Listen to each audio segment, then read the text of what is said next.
Alright guys, so this week's tutorial comes to us from the Affinity Photo, a complete guide to photo editing in Affinity Photo.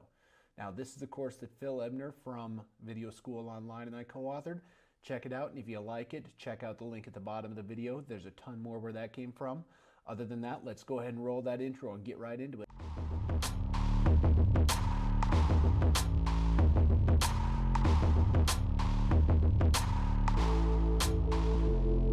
So let's now take a look at something. Let's go ahead and do something where we combine a couple pictures and use kind of a filter from your camera, right? So we're back to kind of using a skull.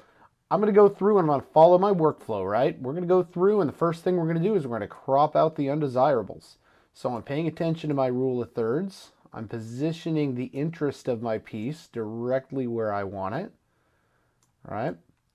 So I'm not trying to center this thing in the center of the page. So I made sure I cropped out my undesirables, and then I go ahead and I hit enter.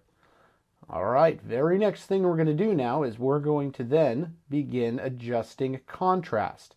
Now, in order to adjust contrast, I'm going to go into the tone mapping persona. So I'm going to click on tone mapping. It's going to take a minute to do this. If it takes too long, I'll come back. I'll bring you back when we're in the tone mapping persona. All right, so welcome back. So the tone mapping persona, this is what it thinks we want to see. What I'm going to do here is I'm just going to turn up the local contrast quite a bit. And now there's a reason for this when you see when we get into this. So I'm going to turn this up. This is the desirable effect I want for this particular piece. Now I'm going to take a look at high contrast black and white. I think that that's a pretty good pre-done one. I think I'm in pretty good shape. This one is not terribly complicated, folks, but because it's me, we're going to go ahead and we're going to turn up the black point to just a little bit. You want enough blacks in there to really go the distance. Okay, that being said, we're going to go ahead and apply it. We're going to bring this now back into our photo persona. All right, folks, so once we get out of the tone mapping persona, that's really what we're left with. Now, this is not going to be super complicated, right? We're going to begin by now going in and we're going to open up a second document. So I'm going to go open. And now within my pictures there, I have some pre-done pictures that I took with the camera. So let's go ahead and open this up. Now, this is a super simple grainy overlay. I'm going to go to Edit, Copy, Paste. Now, that's one way to do it, right? You can go through and adjust it the way you want. Now, when we place this in here, this is going to be a fully on opaque image right on top of this skull here. Now what we're going to do is we're going to play just very simply with the opacity of this layer. And then we're going to place it up until it looks like I want it to.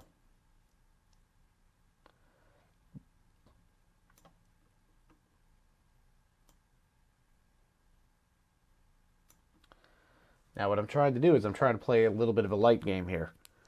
So I'm interested in this area. Remember our rule of thirds? And I'm looking at it to come out. Now when I do that, that looks good to me. Okay. Now what I can do is I can then adjust the blend mode. So if I go to this background layer, this has normal blend mode. I can use it to darken the image, to color burn the image. I think I'm going to just color burn that image. That looks exactly like what I'm looking for with it. So now if that's not what you're looking for, you can even go through and adjust the different images, we can even get by with hard light, go vivid light. What I don't want to do is lose this pattern, right? Because I think that that's extremely important. So I think that the blend mode that most effectively represents what I'm going for in this, that's a little too gray. I'm looking to retain this sort of look to it. That's not going to work with the lighting effect I have coming up. Let's go ahead and sit with this. All right, now we're going to go ahead and we're going to crop it now.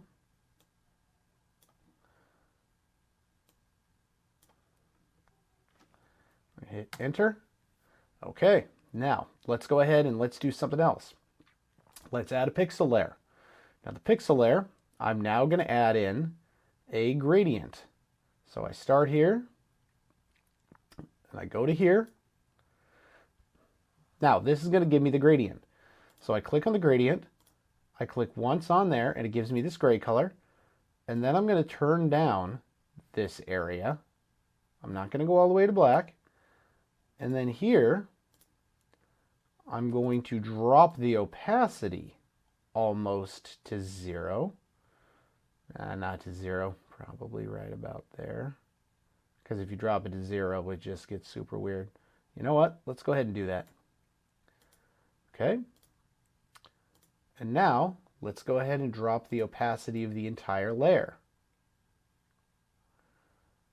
Now, you can add in different blend modes here. I want to use this to darken the layer. So I'm going to use this here. Now, let's turn it off, turn it on, turn it off, turn it on. Notice there, all it did was really affect the corner of the picture that I wanted it to affect. All right, so now the next step, let's add in another layer, right? Let's go to filter layer. Let's go to the lighting filter. And now,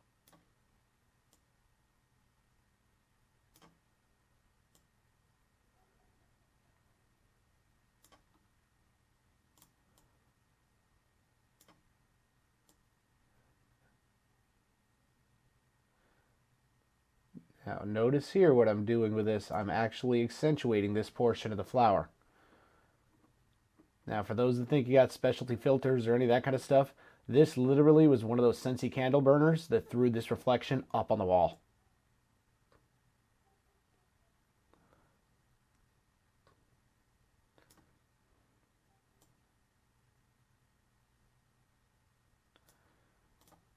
Okay, I think we're in pretty good shape.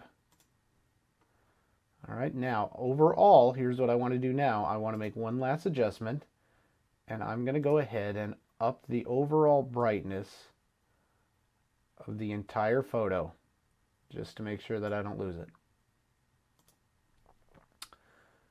Okay, so that being said, I'm in good shape. We've taken two very simple pictures. We've layered them together. We've used a lighting filter. We've used a gradient filter. That's really it, folks. All right, on to the next one.